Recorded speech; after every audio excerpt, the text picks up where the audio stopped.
Hi, people. What's in a name? We're here today at Black Sheep Coffee, and the intriguing part for me has always been, why did they choose that name? Because let's face it, if you consider black sheep, you might consider maybe a nursery rhyme, or wool, or you may even consider the black sheep of the family, which is a little bit derogative, distant, isolated, all of those negative aspects. But yet they chose the words black sheep. Why?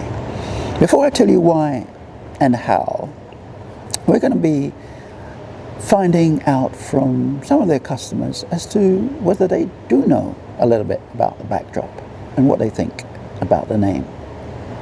So I'm here with Sonia in Black Sheep today. Yeah. And I've got a pertinent question for you. Mm-hmm. You've drank coffee. Mm-hmm. What do you think? It's really good. Yeah? First time? I've had it before. I've had their matcha before as well. Yeah? Yeah. Okay. So, Black Sheep. What do you think of that name? I never really put much thought into it, if I'm being honest. Yeah. What do I think What does it conjure up for you? Black Sheep Coffee.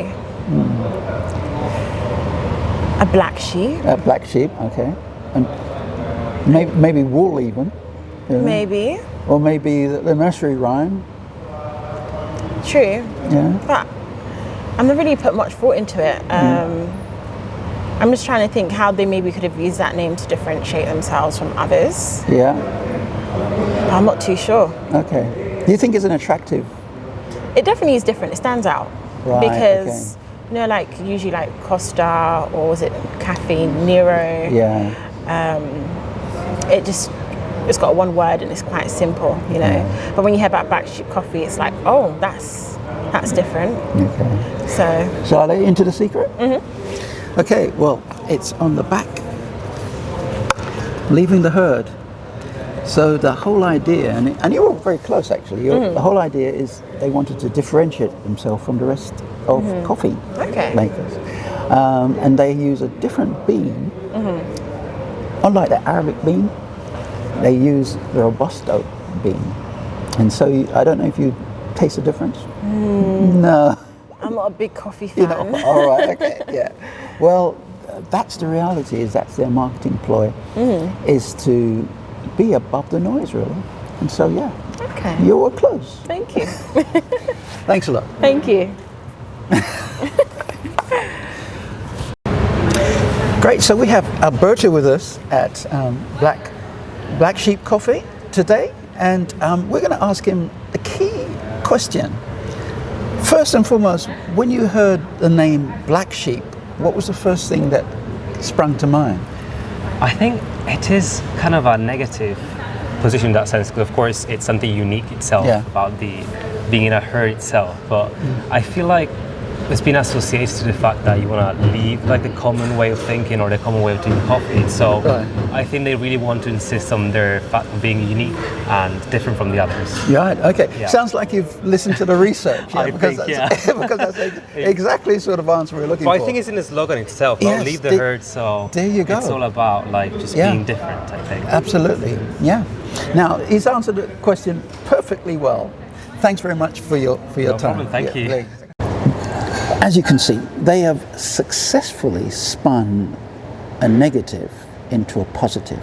The founders, Gabrielle Showit and Eric Holt, they were keen to discover this particular brand, this particular bean, and used it as a way of literally disrupting the market, disrupting the coffee market, because as you know, the Costas and the Starbucks out there, they all use Arabic beans.